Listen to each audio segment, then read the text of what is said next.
Yet for part 2 of our Loudoun Heights revisit on the anniversary of the clash here between Mosby's Rangers and Cole's Cavalry. I am of course joined by Travis Shaw, and here we are on the original Hillsborough roadbed behind us with the new one just off to the side. So this house up here behind us is where Cole is currently stationed on the night of January 9th. And it's early in the morning of January 10th that Mosby's Rangers are going to come up this road, particularly Frank Stringfellow's contingent, who are going to, number one, try to capture Cole. Meanwhile, Captain Smith is going to try and steal about 50 horses.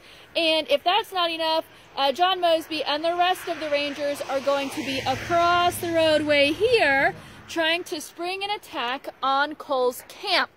It's about 3-4 o'clock in the morning, very dark, when the Rangers arrive and try to enact their plan. Right, yeah, the Rangers are going to be approaching from the direction of Harper's Ferry. It's a very narrow kind of ravine, a draw that they come up, very icy, very steep. When they start to get into position on the outskirts of Cole's camp, a shot is going to ring out. Now, nobody knows who fired the shot. It could have been one of Cole's sentries, probably a picket. But from that moment on, all hell is going to break loose here at Loudoun Heights. Stringfellow and his 10 men are going to rush up this road here towards the house behind us where Cole is staying. They're going to try to capture Cole in bed. Cole jumps out of bed at the sound of the shot and actually slips out the front door of the house as Stringfellow and his men arrive. So Cole... I was going to say, so Cole escapes. And meanwhile, because of that picket shot, Mosby's men, who are hiding in the woods next to the camp field, are going to use that as their signal to pour into camp and start laying fire into the first rows of tents there. Cole's Company B is camped right there. That's right, yeah. Most of Cole's men are asleep. You know, it's the middle of the night, so these men are caught largely unawares, but not entirely unprepared. As they hear these shots ring out, as you hear the screams of the wounded, they are going to roll out of these tents in their nightshirts, some of them in bare feet in 6 inches of snow. That's right. They're going to grab their carbines, and they're immediately going to start laying fire into Mosby's men. Captain Vernon of Cole's Cavalry is going to order his men to lay down, keep as low as possible, and only shoot men on horseback. You know, the Confederates make good targets silhouetted on horseback against the snow.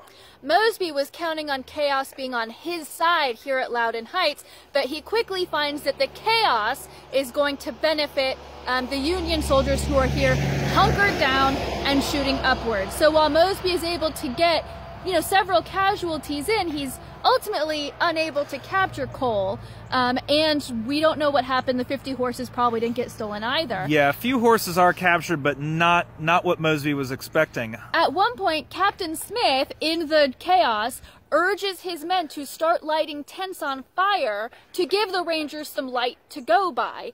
However, Smith is very shortly after killed from a clever shot from inside one of the tents. Right, one of the Union soldiers actually peeks his head out of the tent, sees Smith right in front of him, and shoots him point blank. And that really characterizes the chaos that's happening here. The fight is short. It's only about a half an hour long, but it's very close range, very personal.